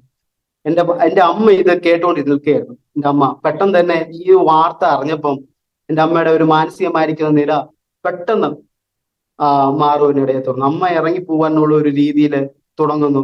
പപ്പ മാത്രമേ ഉള്ളൂ. എന്റെ പപ്പയുടെ ചേട്ടനെ കടന്നു പോയ ശേഷം അവരെ അപ്പ പറഞ്ഞു വിട്ടു. അവര് വീട്ടിലേക്ക് കടന്നു വന്നു. എന്റെ പപ്പയും അമ്മയും ഞാനും മാത്രമേ ഉള്ളൂ. ഈ ഒരു അവസ്ഥ അറിഞ്ഞപ്പോഴത്തേക്കും അമ്മ ഇങ്ങനെ ഇറങ്ങിപ്പോകാൻ തുടങ്ങുന്നു. പപ്പ മാത്രമേ ഉള്ളൂ ഇരിക്കാൻ. പപ്പയെ ആരും ആശ്വസിപ്പെടുത്താൻ ആരുമില്ല. അവിടെ നോക്കുമ്പോ അവിടെ എല്ലാവരും എന്ന് പറയുന്നത് പരിചിതമായിരിക്കുന്ന മുഖങ്ങളൊന്നുമല്ല, ആരുമില്ല. ആയിരങ്ങൾ കടന്നു വരുന്നു, ആയിരങ്ങൾ കടന്നു പോകുന്നു. വല്ലാത്തൊരു അസാധ്യമായിരിക്കുന്ന ഒരു കാര്യമാണ് അവിടെ. അങ്ങനെ വല്ലാത്തതായിരിക്കുന്ന അവസ്ഥയിൽ എന്റെ പപ്പ അവിടെ നിൽക്കുകയാണ്. എന്റെ പപ്പ അമ്മയുടെ സാരിയിൽ ഇങ്ങനെ പിടിച്ചിട്ടുണ്ട്. കാരണം പെട്ടെന്ന് അവിടെ നിന്ന് ഇറങ്ങിപ്പോയി കഴിഞ്ഞാൽ അറിയാലോ, അവിടെ ഒരു വല്ലാത്തൊരു രീതിയാണ്, എങ്ങോട്ട് പോകുന്നു എന്നുള്ളത് അറിയത്തില്ല.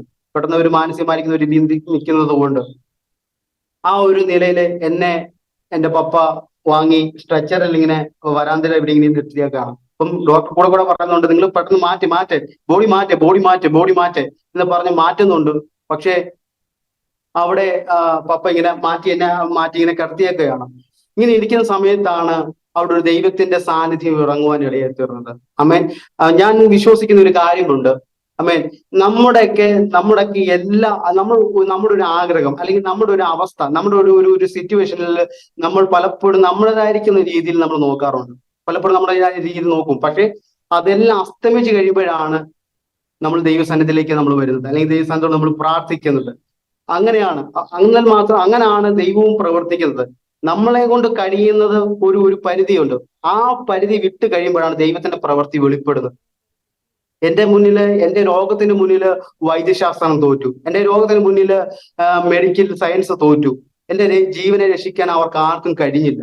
പക്ഷേ അവിടെ പരിശുദ്ധനായിരിക്കുന്ന ദൈവത്തിന്റെ സാന്നിധ്യം അവിടെ എന്റെ ശരീരത്തിലേക്ക് ഇറങ്ങുവാൻ ഇടയായി തീർന്നു. അങ്ങനെ ഞാൻ ഇവിടെ എന്നെ അവിടെ സ്ട്രെച്ചിൽ ഇങ്ങനെ കിടക്കുന്ന സമയത്ത്, ഇരിക്കുന്ന സമയത്ത് അങ്ങനായ ഒരു വയോവൃദ്ധനായിരിക്കുന്ന ഒരു അപ്പച്ചൻ, ഒരു അമ്മച്ചി ഇങ്ങനെ സ്ട്രെച്ചറിനകത്തിനെ വെച്ച് കൊണ്ടുവരിക.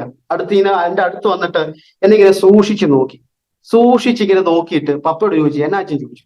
പപ്പ പറഞ്ഞു, ഇതുപോലെ സത്തുപോയി എന്ന് പറഞ്ഞു. അപ്പോൾ അദ്ദേഹം ഇങ്ങനെ നോക്കിയിട്ട് സത്തുപോയാ നോക്കി, സത്തുപോയ എന്നിങ്ങനെ സൂക്ഷിച്ച് നോക്കിയിട്ട് വീണ്ടും പപ്പയെ നോക്കിയിട്ട് പറഞ്ഞു, സത്തുപോയ.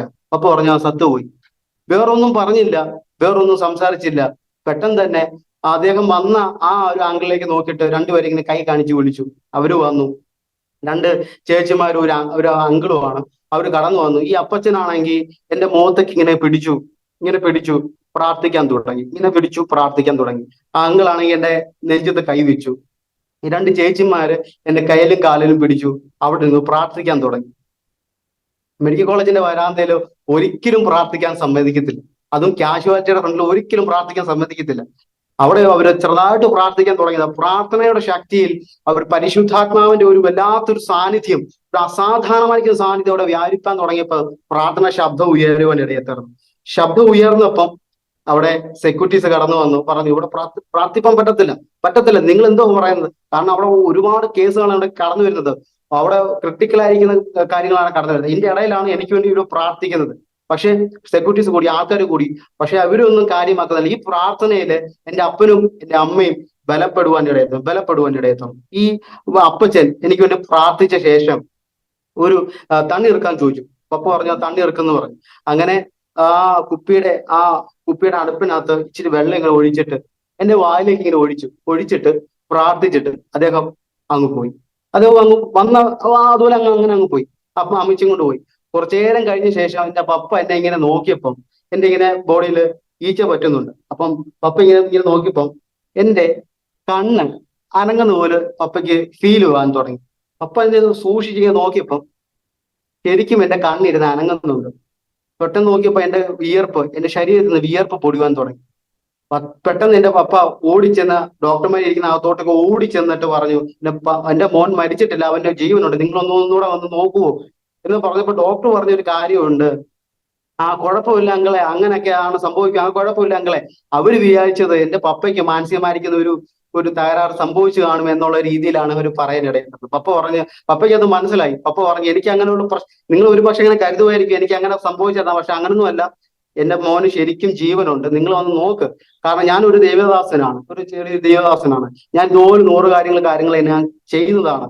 ദൈവം തന്നു ദൈവം എടുത്തു ഞാൻ വിശ്വസിക്കുന്ന ഒരു മനുഷ്യനാണ്. നിങ്ങൾ വന്ന് നോക്കുമോ എന്ന് പറയാനിടയിൽ തന്നപ്പം പപ്പയുടെ ആ ഒരു വാക്ക് അവരങ്ങനെ ഉറച്ചു പറഞ്ഞപ്പോ ഒരു ഡോക്ടർ എന്നെ വന്ന് നോക്കിയിട്ട് ആ ഡോക്ടർ അതിശയിച്ച് നിൽക്കുകയാണ്, എന്ത് ചെയ്യണമെന്ന് അറിയാത്ത ഒരു അവസ്ഥയിൽ നിൽക്കുകയാണ്. പെട്ടെന്ന് തന്നെ ആ ഡോക്ടർ ഓടി വിളിച്ചു, ഉറക്കെ ശബ്ദത്തോടെ മറ്റുള്ള ഡോക്ടർമാരോടെ വിളിച്ചുകൊണ്ട് വന്ന് എന്നെ പെട്ടെന്ന് തന്നെ വീണ്ടും എന്നെ ICUലേക്ക് കയറ്റുവാനിടയായി. ICUലേക്ക് കയറ്റി എന്നെ അവിടെ ട്രീറ്റ്മെന്റ് കാര്യങ്ങളൊക്കെ ചെയ്തു. 22 ദിവസം ഞാൻ അവിടെ മെഡിക്കൽ കോളേജിൽ ആവാനിടയായി.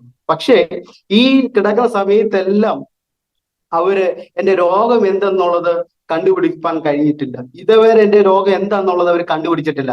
1-2 ഡോക്ടർമാർ മാത്രമേ ഉള്ളൂ പറഞ്ഞത് എന്റെ ജീവിതത്തിൽ വൈറസ് ആണെന്ന്. പക്ഷെ ആ ഒരു നിഗമനത്തിലേക്ക് വരുമ്പോഴത്തേക്കും പക്ഷെ ആ ഒരു ട്രീറ്റ്മെന്റ് കാര്യങ്ങൾ അന്യനുള്ള ടെസ്റ്റ് കാര്യങ്ങൾ ചെയ്യുമ്പോൾ വേറൊരു കാര്യമാണ് എന്റെ ജീവിതത്തിൽ കടന്നു വരുന്നത്. അങ്ങനെ ഒരു വ്യത്യസ്തമായിരിക്കുന്ന രീതിയാണ് ഇവരെല്ലാം ട്രീറ്റ്മെന്റ് കാര്യങ്ങളെല്ലാം ചെയ്ത് അല്ലെങ്കിൽ ടെസ്റ്റ് കാര്യങ്ങൾ ചെയ്തപ്പോൾ അന്ന് വന്നിരിക്കുന്ന റിസൾട്ട് എന്ന് പറയുന്നത്. അങ്ങനെ ഞാൻ അന്ന് തന്നെ കിടക്കുന്ന സമയത്ത് ഏകദേശം ഒരു 12 മണിയായപ്പോ സമയത്ത് ഞാൻ കണ്ണു തുറക്കാനിടയിൽ തീർന്നു. പക്ഷെ ഞാൻ സംസാരിക്കത്തില്ല, കണ്ണു തുറന്ന് കിടക്കുകയാണ്. കാരണം അതിനൊരു കാരണമുണ്ട്. കാരണം ഞാൻ എനിക്ക് അസുഖം കൂടി ഞാൻ പെട്ടെന്ന് തന്നെ എന്നെ കൊണ്ടുവരുന്ന സമയത്ത് അന്നായിരുന്ന ഞങ്ങളുടെ ദൈവസഭ, അതായത് ഏഷ്യൻ ചർച്ച് ഓഫ് ഗോഡ് എന്ന് പറയുന്ന ദൈവസഭ എനിക്ക് വേണ്ടി ശക്തമായ ദൈവസന്നിധിയിൽ പ്രാർത്ഥിപ്പാൻ തുടങ്ങി. ഞങ്ങളുടെ എത്ര ബ്രാഞ്ച് ഉണ്ടോ അത്രയും ബ്രാഞ്ചില് ദൈവദാസനും ജനങ്ങളും എനിക്ക് വേണ്ടി പ്രാർത്ഥിപ്പാൻ തുടങ്ങി. അപ്പോൾ തന്നെ എന്നെ അറിയുന്ന ഒരുപാട് ദൈവജനങ്ങൾ, ഒരുപാട് പാസ്റ്റർമാരും, ഒരുപാട് കുടുംബങ്ങൾ, എനിക്ക് എന്റെ നാട്ടുകാരെ എല്ലാവരും എനിക്ക് വേണ്ടി പ്രാർത്ഥിപ്പാൻ തുടങ്ങി. അമ്മ, ഞാൻ വിശ്വസിക്കുന്ന ഒരു കാര്യമുണ്ട്, സഭയുടെ ശ്രദ്ധയായിരിക്കുന്ന പ്രാർത്ഥനയാണ് ഇന്ന് ഈ ആസാദി എന്ന് പറയുന്ന ചാനലിൽ പറയുവാനുള്ള ഒരു അവസരം ദൈവം ഒരുക്കിയെന്ന് ഞാൻ വിശ്വസിക്കുന്നു. പെട്ടെന്ന് എന്നെ കണ്ണു തുറന്നു. പക്ഷെ ഞാനൊന്നും സംസാരിക്കത്തില്ല. ഞാൻ ഇങ്ങനെ കിടക്കുകയാണ്, ഒന്നും സംസാരിക്കത്തില്ല. ഒരു പക്ഷേ എൻ്റെ അടുത്ത് വന്ന് ഇങ്ങനെ ചോദിക്കുകയാണ്, ജേക്കബ് എന്ന് വിളിച്ചാൽ ഞാൻ ഒരു 5-10 മിനിറ്റ് എടുക്കും അത് ഞാൻ മനസ്സിലാക്കി എടുക്കാൻ. 10 മിനിറ്റ് എടുക്കും. അപ്പൊ ഞാൻ ഇത്ര മാത്രമേ പറയത്തുള്ളൂ, അല്ലെ വേറെ ഒന്നും ഞാൻ പറയത്തില്ല.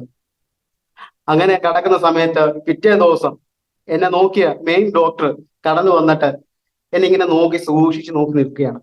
അദ്ദേഹത്തിന്റെ കൂടെ കുറെ അസിസ്റ്റന്റ് ഡോക്ടർമാരുണ്ട്, നേഴ്സുമാരുണ്ട്. അവരോട് കുറെ ഇംഗ്ലീഷിൽ കാര്യങ്ങളൊക്കെ ഇങ്ങനെ പറയാണ്, എന്റെ രോഗത്തിനെ കുറിച്ച് കാര്യങ്ങൾ സംസാരിക്കുകയാണ്. അപ്പം എന്റെ പപ്പ പറഞ്ഞു, അടുത്ത് നിന്നിട്ട് പറഞ്ഞു, ഡോക്ടറെ എന്റെ മോർണിങ്ങിന് കാര്യങ്ങൾ സംഭവിച്ചു. അപ്പൊ ഡോക്ടർ പറഞ്ഞൊരു കാര്യമുണ്ട്, കറക്റ്റ്. കാരണം ഇന്നലെ ഞാൻ ജേക്കബിനെ പരിശോധിക്കുന്ന സമയത്ത് ജീവന്റെ ഒരു തുടിപ്പ് പോലും ജേക്കബിന്റെ ശരീരത്തിലില്ല. ചൂട് മാത്രമേ ഉള്ളൂ. ചൂട് കൊണ്ടൊന്നും നടക്കത്തില്ല. എനിക്ക് 32 വർഷത്തെ എക്സ്പീരിയൻസ് ഉണ്ട്. പക്ഷെ ഇതുപോലത്തെ ഒരു കാര്യം അസാധ്യമായിരിക്കുന്ന ഒരു കാര്യമാണ്. അത് ദൈവത്തിന്റെ പ്രവൃത്തിയാണെന്ന് ഡോക്ടറിന്റെ വായും കൊണ്ട് തന്നെ പറയാനിടയിൽ തീർന്നു. അങ്ങനെ ഞാൻ അവിടെ കടന്നു, എന്നെ കാര്യങ്ങളൊന്നും എന്നെ ട്രീറ്റ്മെന്റ് കാര്യങ്ങളൊക്കെ ചെയ്തു. പക്ഷെ എന്റെ രോഗങ്ങളോ എന്റെ കാര്യങ്ങളോ ഒന്നും കണ്ടുപിടിപ്പാൻ ഇടയിൽ തരുന്നില്ല. അവസാനം ന്യൂറയിൽ ചെന്ന് എന്റെ വലതുകാല് പരിശോധിക്കുന്ന സമയത്ത് ഒരിക്കലും ഞാൻ ഒരു പക്ഷെ ജീവിതത്തിലേക്ക് കടന്നു വന്നാൽ പോലും അത് പഴയതായിരിക്കുന്ന ഒരു അവസ്ഥയിലേക്ക് കടന്നു വരത്തില്ലെന്ന് മാത്രം അവർ ഉറപ്പിച്ച് പറഞ്ഞു. പക്ഷെ ദൈവകൃപയാൽ ഞാനെന്ന് നടക്കുന്നു, പോകുന്നു, വരുന്നു, എല്ലാം ദൈവത്തിന്റെ കൃപയാണെന്ന് ഞാൻ വിശ്വസിക്കുന്നു. അങ്ങനെ ഞാൻ ഇവിടെ കിടക്കുന്ന സമയത്ത് ഞാൻ എന്റെ പപ്പയോട് പറഞ്ഞു, ഞാൻ ഒരു വാക്ക് പറഞ്ഞു, പപ്പേ ഞാൻ പറഞ്ഞല്ലോ, ഞാനിങ്ങനെ കുറെ സമയം എടുക്കും ഞാൻ ഓരോ വാക്ക് പറയാന്.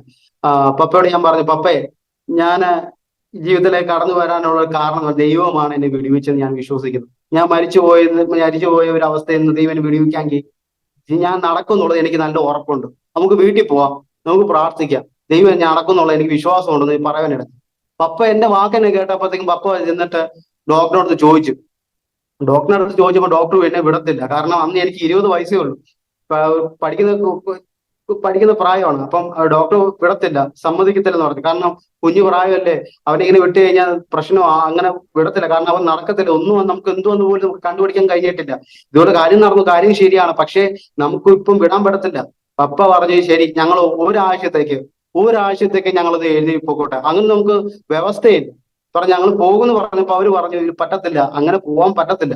കാരണം ഇപ്പം ജേക്കബിന്റെ ശരീരത്തിൽ എന്താണെന്നുള്ളത് പോലും നമ്മൾ ടെസ്റ്റ് കണ്ടുപിടിച്ചിട്ടില്ല.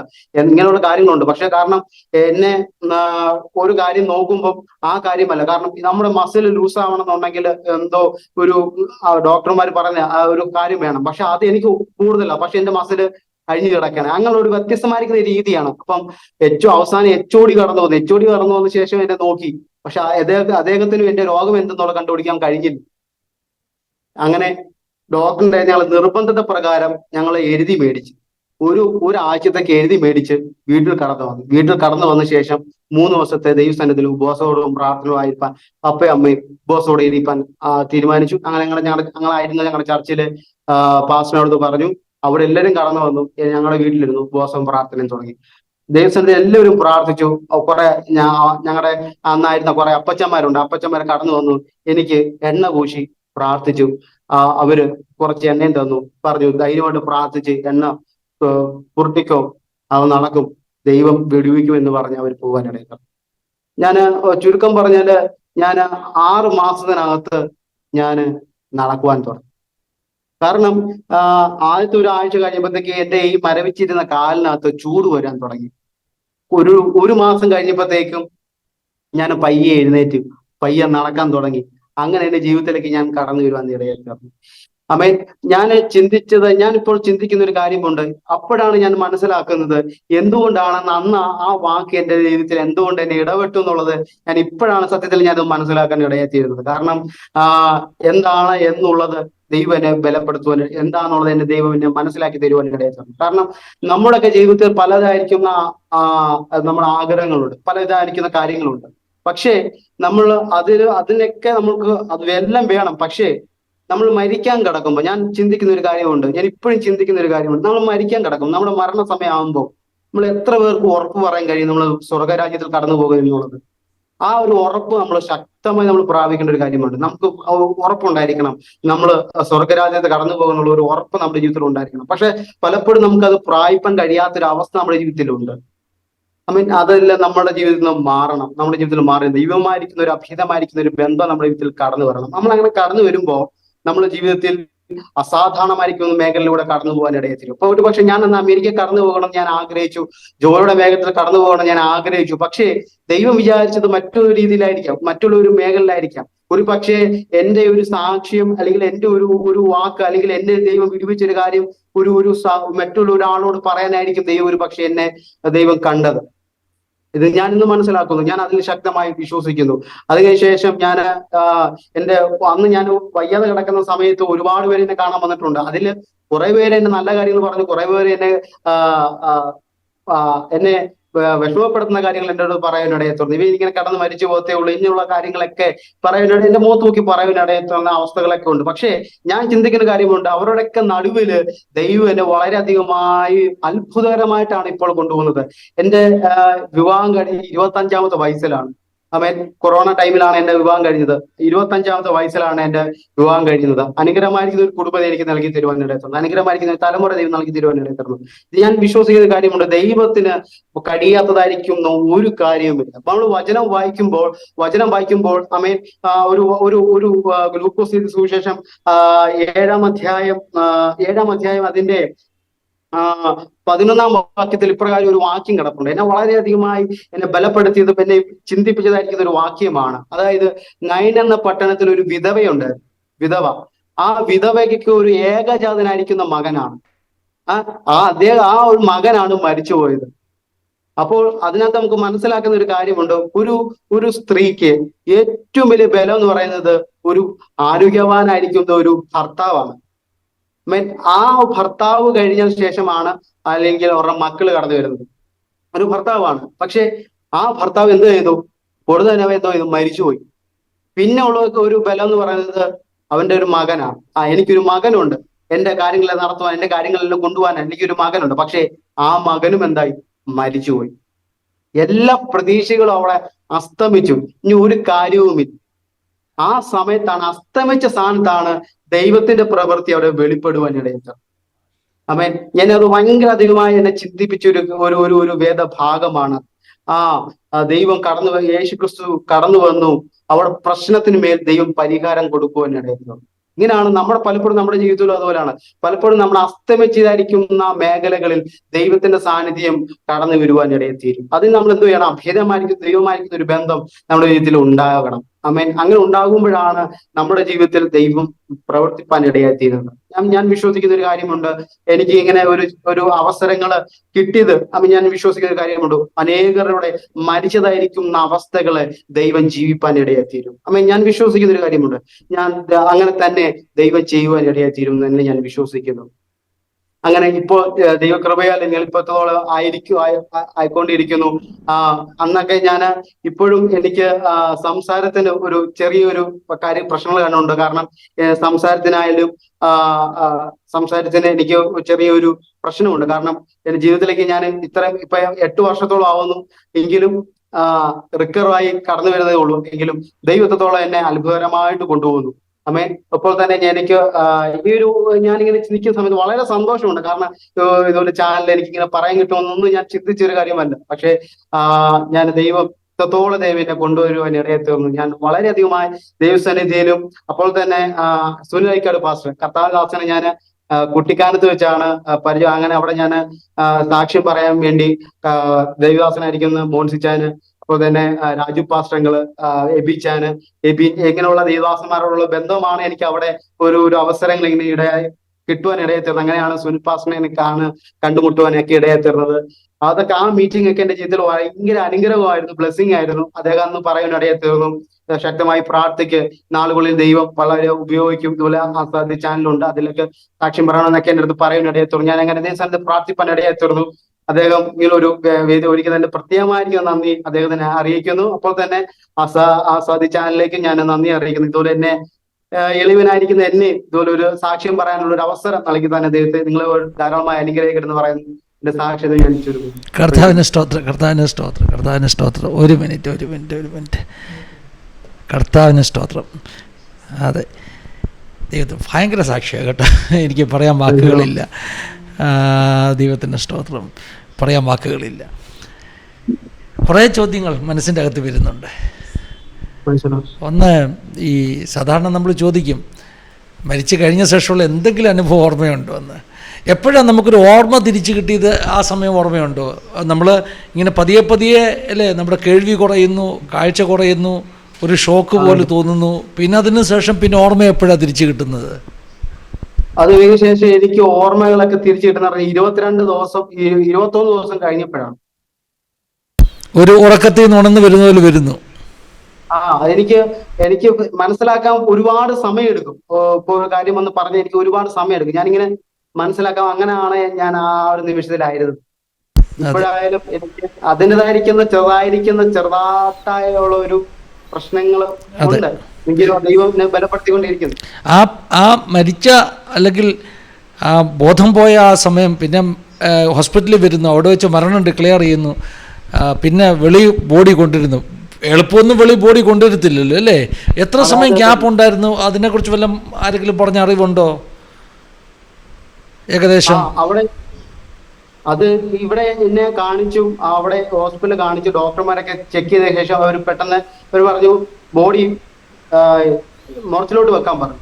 കാരണം അല്ലെങ്കിൽ നിങ്ങൾ എവിടുന്ന വന്നതെന്ന് ചോദിച്ചു. അപ്പൊ ഞങ്ങൾ പറഞ്ഞു അടൂരിന്ന് ഭാഗത്തുനിന്നാണ് വന്നേ. അപ്പം ഒരു കാര്യം ചെയ്ത് നിങ്ങൾ മോർച്ചി വെക്കുന്നുണ്ടോ അല്ലെങ്കിൽ നിങ്ങൾ കൊണ്ടുപോകുന്നുണ്ടോ ചോദിച്ചു.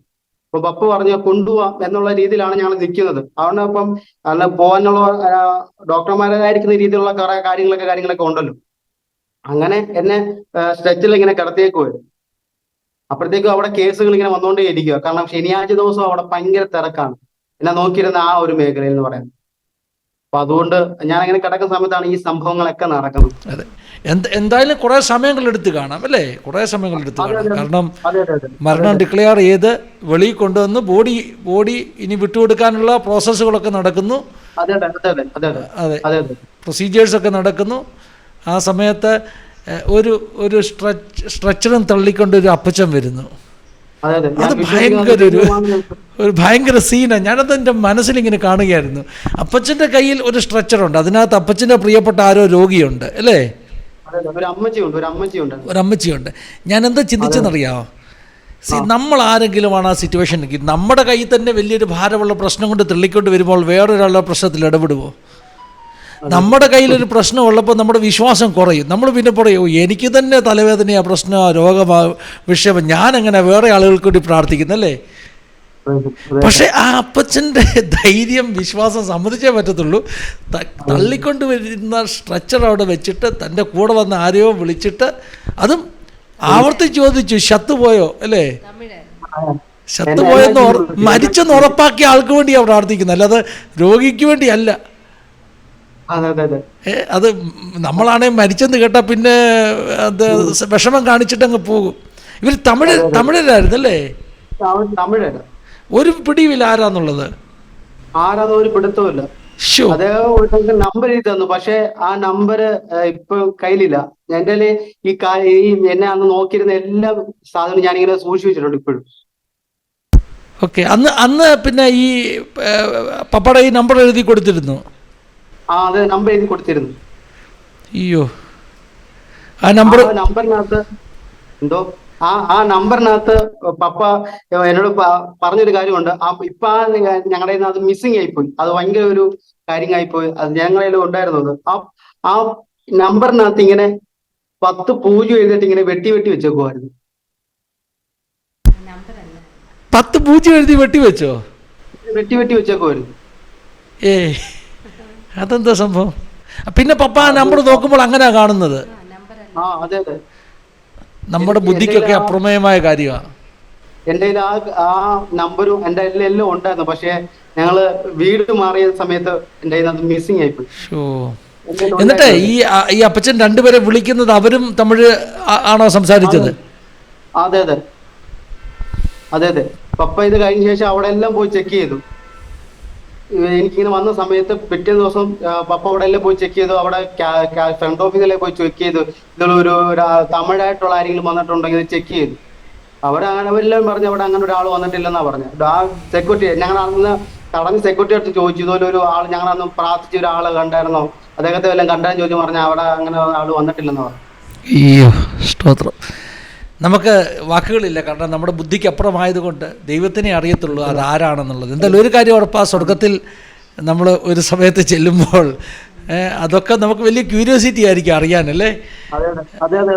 നമ്മളെ നമ്മുടെ ജീവിതത്തിൽ നമ്മൾ ഏറ്റവും കൂടുതൽ അറിയാൻ ആഗ്രഹിക്കുന്ന കാര്യം ഒരു പക്ഷേ അതായിരിക്കും. ദൈവത്തിന്. അതെ അതെ. ഞാനൊരു കാര്യം നമ്മുടെ വ്യൂവേഴ്സിനോട്, നമ്മുടെ കുഞ്ഞുങ്ങളോട് പറയാം, യുവാടെ കുഞ്ഞുങ്ങളോട്. നമ്മളൊക്കെ പലപ്പോഴും പ്രതീക്ഷിക്കുന്നത് ഈ വലിയ വലിയ സ്റ്റേജ് ഇളക്കി മറിക്കുന്ന വലിയ പേരുള്ള ദൈവദാസൻ കൈവെക്കുമ്പോൾ സൗഖ്യമാകുന്നു. അങ്ങനെയൊന്നും അല്ല കേട്ടോ. ചില ഭാവം പിടിച്ച ദൈവദാസന്മാരുണ്ട്, അവരൊക്കെ ഒന്ന് തൊട്ട് പ്രാർത്ഥിച്ചാൽ ഭയങ്കര ഹീലിങ്. കാരണം അതെ, അവരുടെ ജീവിതം തന്നെ കർത്താവിന് വേണ്ടി ഒഴിഞ്ഞു വെച്ച് ലോകം അറിയുന്നില്ല, നാടറിയുന്നില്ല, പ്രാർത്ഥനാ മനുഷ്യന്മാരായിട്ട്, വിശ്വാസവീരന്മാരായിട്ട് അവരാരും അറിയാതെ ജീവിക്കുക. ദൈവത്തിന് സ്തോത്രം ചെയ്യുന്നു. അപ്പോൾ അവരൊന്ന് കൈവച്ചാൽ തന്നെ വലിയ സൗഖ്യം അല്ലേ? ദൈവത്തിന് സ്തോത്രം, ദൈവത്തിന് സ്തോത്രം. എനിക്കറിയില്ല, തമിഴ്നാട്ടിൽ നിന്നുള്ള ഒരു അപ്പച്ചൻ ചില ആളുകൾ പിടിച്ചു വെച്ച് പ്രാർത്ഥിച്ചെന്ന് പറയാം. മരണം വഴിമാറി ശരീരത്തിന് ചൂട് വെച്ചു, ചലനമുണ്ടായി, ദൈവം അത്ഭുതകരമായിട്ട് സൗഖ്യമാക്കി. 8 വർഷമായിട്ട് റിക്കവർ ആയിക്കൊണ്ടിരിക്കുന്നു. പൂർണ്ണമായിട്ട് സൗഖ്യമാകട്ടെ, എല്ലാ മേഖലയിലും സൗഖ്യമാകട്ടെ. അനേക രാജ്യങ്ങളിൽ ഈ സാക്ഷ്യമായി പോകുവാൻ ദൈവം മുഖാന്തരം ഒരുക്കട്ടെ. ഞാൻ ഇന്ന് കഴിഞ്ഞ സമയത്ത് വായിച്ച വചനം, അതായത് നമ്മളെ ഈ ചൊവ്വാഴ്ച ഇത് റെക്കോർഡ് ചെയ്യുമ്പോൾ വായിച്ച വചനം, ആ വചനം ഞാൻ കൈമാറുകയാണ്. യേശുവിനെ മാത്രമല്ല, ലാസറിനെ കാണുവാൻ കൂടി അനേകർ വന്നതുപോലെ ഏനാത്ത് നിന്ന് ഉള്ള പ്രിയപ്പെട്ട ജേക്കബിനെ കാണുവാൻ അനേകർ കാണാൻ വേണ്ടി അനേക രാജ്യങ്ങളിലേക്ക് കൊണ്ടുപോകട്ടെ. അമേരിക്ക മാത്രമൊന്നുമല്ല, ലോകത്തിൽ ഒത്തിരി രാജ്യങ്ങളിൽ പോകട്ടെ. ദൈവം അനുഗ്രഹിക്കപ്പെട്ട നാളെയുടെ ഒരു ശുശ്രൂഷകനാക്കി തീർക്കട്ടെ എന്നൊക്കെ പ്രാർത്ഥിക്കുകയാണ്. ദൈവം നമ്മുടെ കേൾവിക്കാരെല്ലാം വിശ്വാസം വർദ്ധിക്കണം കേട്ടോ. ഞാൻ കുറച്ച് മുമ്പേ കേട്ടൊരു സാക്ഷ്യം, ഹിന്ദി സാക്ഷ്യം. ഇപ്പോൾ ജേക്കബ് കയറി വന്നപ്പോൾ ഹിന്ദി സാക്ഷ്യം നടന്നുകൊണ്ടിരിക്കുക. ആ മോള് പറഞ്ഞൊരു സാക്ഷ്യം, അവൾക്ക് 10ാം ക്ലാസ്സിൽ പഠിക്കുമ്പോൾ കയ്യിൽ അരിമ്പാറകളുണ്ടായിരുന്നു. അപ്പം പ്രാർത്ഥിച്ച് കഴിഞ്ഞപ്പോൾ ആ അരിമ്പാറ മുഴുവൻ പൊഴിഞ്ഞു പോയി. അപ്പോൾ സ്കൂളിലെ ടീച്ചറെ കൊണ്ട് കാണിച്ചു, കണ്ടോ എൻ്റെ അരിമ്പാറയെല്ലാം പോയെന്ന്. അപ്പം ടീച്ചർ പറഞ്ഞു, നീ എവിടെ കൊണ്ടുപോയി ഓപ്പറേഷൻ ചെയ്ത്? അപ്പം പറഞ്ഞു, ഇല്ല, ഞാൻ യേശുവിനോട് പ്രാർത്ഥിച്ചു സൗഖ്യമാക്കി. 10ാം ക്ലാസ്സിൽ പഠിക്കുമ്പോൾ അതേ മകൾക്ക് പ്രായമായി കഴിഞ്ഞപ്പോൾ ക്യാൻസറും ട്യൂമറും കഴുത്തിന് വന്നപ്പോൾ ആ ട്യൂമർ അതുപോലെ പൊഴിഞ്ഞുപോയി, ആ ട്യൂമർ അതുപോലെ അപ്രത്യക്ഷമായി. അതായിരുന്നു സാക്ഷ്യം പറഞ്ഞത്. അപ്പോൾ എൻ്റെ മനസ്സിൽ വന്ന ചിന്ത, അരിമ്പാറ കൊഴിഞ്ഞു പോയെന്ന് പറയുന്ന ലാഘവത്തോടു കൂടിയാണ് ആ മകൾ സാക്ഷ്യം പറഞ്ഞത്, ട്യൂമർ അപ്രത്യക്ഷമായെന്ന്. അരിമ്പാറ കൊഴിഞ്ഞു പോകുന്നത് പോലെ, അരിമ്പാറ ചെറുതും ക്യാൻസറിൻ്റെ ട്യൂമറും വലുതെന്നാണ് നമ്മൾ പറയുന്നത് അല്ലേ? അരിമ്പാറ കൊഴിഞ്ഞു പോകുന്നത് പോലെ ട്യൂമർ അപ്രത്യക്ഷമാക്കുന്ന ഒരു ദൈവപ്രവൃത്തി. മരിച്ചവർ ഉയർത്തു എന്ന് കേൾക്കുമ്പോൾ നിങ്ങൾ ചിന്തിക്കില്ല, വലിയ സംഭവം. ഒരു തലവേദന മാറി എന്ന് സാക്ഷ്യം പറയുന്ന ലാഘവത്തോടുകൂടെ കർത്താവിന് വേണമെങ്കിൽ മരിച്ചവരെ ഉയർപ്പിക്കുവാനും കഴിയും, ക്യാൻസറിനെ സൗഖ്യമാക്കുവാൻ കഴിയും. കാരണം യേശു ജീവിക്കുന്നു. ഒരു വാക്യം കൂടെ ഞാൻ പ്രേക്ഷകർക്ക് വേണ്ടി കൈമാറുകയാണ്. യേശു കർത്താവ് യോഹന്നാൻ്റെ സുവിശേഷത്തിൽ, ഞാൻ ഈ ദിവസങ്ങളിൽ ഏറ്റവും കൂടുതൽ പഠിക്കുന്ന യോഹന്നാൻ്റെ സുവിശേഷമാണ്. എനിക്ക് ഒത്തിരി ആഗ്രഹമുണ്ട് ആ സുവിശേഷം ഒത്തിരി പഠിക്കണമെന്ന്. യേശു ക്രിസ്തു ദൈവപുത്രൻ, യേശു ക്രിസ്തുവിൻ്റെ ഡിവിനിറ്റി, ദൈവത്വത്തെ തെളിയിക്കുന്ന സുവിശേഷമാണ്. ആ സുവിശേഷത്തിൽ യേശു കർത്താവ് പറഞ്ഞൊരു വാചകമുണ്ട്, നിങ്ങളെന്നെ വിശ്വസിക്കുന്നില്ല, പക്ഷേ എൻ്റെ പ്രവൃത്തി നിമിത്തം എന്നെ വിശ്വസിക്കുക. ഇത്രയും വലിയ പ്രവർത്തികൾ ചെയ്യുന്നു, നിങ്ങൾക്ക് വിശ്വസിക്കാൻ പറ്റുന്നില്ലെന്നെ, പക്ഷേ ഞാൻ പ്രകടമായി എല്ലാവരുടെ മുമ്പിൽ ചെയ്യുന്ന ഈ പ്രവൃത്തി നിമിത്തം എന്നെ വിശ്വസിക്കുക. ജീവനുള്ള സാക്ഷ്യങ്ങൾ അനേകരുടെ വിശ്വാസത്തിന് കാരണമായി തീരട്ടെ. നമുക്ക് പ്രാർത്ഥിക്കാം. ഞാൻ റിക്വസ്റ്റ് ചെയ്യുക, പ്രിയപ്പെട്ട ജേക്കബ് മോനെ, നമ്മുടെ വ്യൂവേഴ്സിന് വേണ്ടി ഒന്ന് പ്രാർത്ഥിച്ചാട്ട്. കാരണം മരിച്ച് തിരിച്ചു വന്ന ഒരാളല്ലേ, ഞങ്ങളുടെ മേലൊക്കെ ആ വിശ്വാസം ഒന്ന് വർദ്ധിക്കുവാനിടയായി തീരട്ടെ, ആ ദൈവിക സൗഖ്യം ഒന്ന് വർദ്ധിക്കാനിടയായി തീരട്ടെ. നമ്മുടെ വ്യൂവേഴ്സിന് വേണ്ടി ചുരുക്കമായിട്ടൊന്ന് പ്രാർത്ഥിക്കാം. സ്തോത്രം. സ്തോത്രം പിതാവേ, സ്തോത്രം പിതാവേ, സ്തോത്രം പിതാവേ. പരിശുദ്ധനായ സ്വർഗ്ഗസ്ഥ നല്ല പിതാവേ, നല്ല സംവിധാനായ ദൈവത്തെ സ്തുതിക്കുന്നു, വാഴ്ത്തുന്നു. കർത്താവെ, ആ സതിചാനലിലൂടെ അതിന്റെ സാക്ഷ്യം പറയുവാൻ ദൈവം ഒരുക്കിയ അവസരങ്ങൾക്കായി ഓർത്തു ദൈവസന്നിധിയിൽ പ്രാർത്ഥിക്കുന്നു പിതാവെ. അപ്പോൾ തന്നെ ഇതിന്റെ കർത്താവ് കരങ്ങളും മുഖാന്തരങ്ങളും ഒരുങ്ങിയ കർത്താവിന്റെ ദാസന്മാരെ, എന്റെ പിന്നിൽ പ്രവർത്തിച്ച കർത്താവിന്റെ ദാസന്മാരെ ഏൽപ്പിച്ച് പ്രാർത്ഥിക്കുന്നു. ദൈവിക പ്രവൃത്തി വെളിപ്പെടുമാറാകണമെന്ന് പ്രാർത്ഥിക്കുന്നു പിതാവെ. അപ്പോൾ തന്നെ കർത്താവ് ആ സാധിച്ചാനിന്റെ കർത്താവ് ആയിരിക്കുന്ന എല്ലാ കർത്താവെ വ്യൂസിനെ ഓർത്ത് പ്രാർത്ഥിക്കുന്നു. എല്ലാ കർത്താവ് ഇതിൽ കടന്നു വന്നിരിക്കുന്ന എല്ലാവരെയും ഓർത്ത് പ്രാർത്ഥിക്കുന്നു. ദൈവത്തിന്റെ പരിശുദ്ധാത്മാവിന്റെ അസാധാരണമായിരിക്കും ദൈവശക്തി മേൽ പകരുമാറാകണമെന്ന് പ്രാർത്ഥിക്കുന്നു. കർത്താവ് ആയിരിക്കുന്ന അവസ്ഥകളിൽ ദൈവത്തിന്റെ കർത്താവ് ദൈവത്തിന്റെ കരം ചലിക്കുമാറാകണമെന്ന് പ്രാർത്ഥിക്കുന്നു പിതാവേ. അപ്പോൾ തന്നെ കർത്താവെ, പലവിധമായിരിക്കുന്ന അവസ്ഥയിലൂടെ കടന്നു പോകുന്ന ആൾക്കാരുണ്ട് കർത്താവെ. പലവിധമായിരിക്കുന്ന പ്രശ്നങ്ങളുടെ ജീവിതത്തിൽ കർത്താവ് അഭിമുഖീകരിക്കുന്ന വ്യക്തി ജീവിതങ്ങളുണ്ടെന്ന് ഞാൻ കർത്താവെ. എന്നാൽ അവരുടെ ജീവിതത്തിൽ കർത്താവെ ദൈവത്തിന്റെ പ്രവൃത്തി വെളിപ്പെടുമാറാകണമെന്ന് പ്രാർത്ഥിക്കുന്നു കർത്താവെ. ദൈവമേ, എന്റെ ജീവിതത്തിൽ ദൈവം ചെയ്ത അത്ഭുതങ്ങൾ പോലെ മറ്റുള്ളവരുടെ ജീവിതത്തിൽ കടന്ന് ദൈവം ചെയ്യുവാൻ ദൈവം ഇടയാക്കുമാറാകണമെന്ന് പ്രാർത്ഥിക്കുന്ന പിതാവേ. മരിച്ചതായിരിക്കുന്ന അവസ്ഥകൾ ദൈവമേ യേശു ക്രിസ്തുവിന്റെ നാമത്തിൽ മാറിപ്പോകട്ടെ പിതാവേ. അവരുടെ ജീവിതത്തിൽ വിശ്വാസം വർദ്ധിക്കുവാൻ, അവരുടെ ജീവിതത്തിൽ ദൈവത്തിന്റെ പ്രവൃത്തി എന്തെന്ന് കാണുവാൻ ഈ നാളുകളിൽ വിശ്വസിച്ച് പ്രാർത്ഥിക്കുന്നു. അതങ്ങനെ തന്നെ സംഭവിക്കട്ടെ പിതാവേ. അപ്പോൾ തന്നെ ദാസിയെ ഏൽപ്പിച്ച് പ്രാർത്ഥിക്കുന്നു, കുടുംബത്തെ ഏൽപ്പിച്ച് പ്രാർത്ഥിക്കുന്നു. നാളുകളിൽ കർത്താവെ ചെയ്യുന്ന ഈ ഒരു ശുശ്രൂഷ വലിയൊരു കർത്താവെ ഒരു അളവിലേക്ക് കടന്നു വരുവാൻ ഇടയാക്കുമാറാകണമെന്ന് പ്രാർത്ഥിക്കുന്നു. അനേകർ കർത്താവ് സാക്ഷ്യം പറയുവാൻ, അനേകർ കർത്താവെ കടന്നു വരുവാൻ ഇടയാക്കുമാറാകണമെന്ന് പ്രാർത്ഥിക്കുന്നു പിതാവ്. ദൈവപ്രവൃത്തി വെളിപ്പെടുന്ന കർത്താവിനെ സ്തുതിക്കുന്നു. പ്രാർത്ഥന യാചന കേട്ട കർത്താവിന് നന്ദി പറയുന്നു പിതാവെ. എല്ലാവരെയും സകലവരെയും ദൈവം അനുഗ്രഹിക്കുന്ന കർത്താവിന് നന്ദി പറയുന്നു. യേശു ക്രിസ്തു നാമത്തിൽ തന്നെ. ആമേൻ, ആമേൻ, ആമേൻ, ആമേൻ. പിതാപുത്ര പരിശുദ്ധാത്മാവാകുന്ന ത്രിയേക ദൈവത്തിൻ്റെ കൂട്ടായ്മ, സഹവാസം, കാവൽ നമ്മെല്ലാവരുടെ മേൽ, പ്രത്യേകമായി നമ്മുടെ നടുവിൽ കടന്നു വന്ന് ജീവിതാനുഭവങ്ങൾ പങ്കുവെച്ച പ്രിയ ജേക്കബ് ജോണിൻ്റെ മേൽ, തൻ്റെ കുടുംബത്തിൻ്റെ മേൽ, തൻ്റെ ശുശ്രൂഷകളുടെ മേൽ ഇന്നു മുതൽ എപ്പോഴും നേക്കുമുണ്ടായിരിക്കുമാറാകട്ടെ. ആമേൻ, ആമേൻ. പ്രാവശ്യം കൂടെ എല്ലാവരോടും നന്ദി പറയുന്നു. ജേക്കബെ കർത്താവ് സഹായിക്കട്ടെ, അനുഗ്രഹിക്കട്ടെ, കുടുംബമായി കർത്താവ് മാനിക്കട്ടെ, ഉപയോഗിക്കട്ടെ എന്ന് പ്രാർത്ഥിക്കുന്നു. ദൈവം നമ്മളെല്ലാവരെയും ധാരാളമായിട്ട് അനുഗ്രഹിക്കട്ടെ. God bless you all. Have A wonderful time. God bless you. Thank you for watching. Praise the Lord.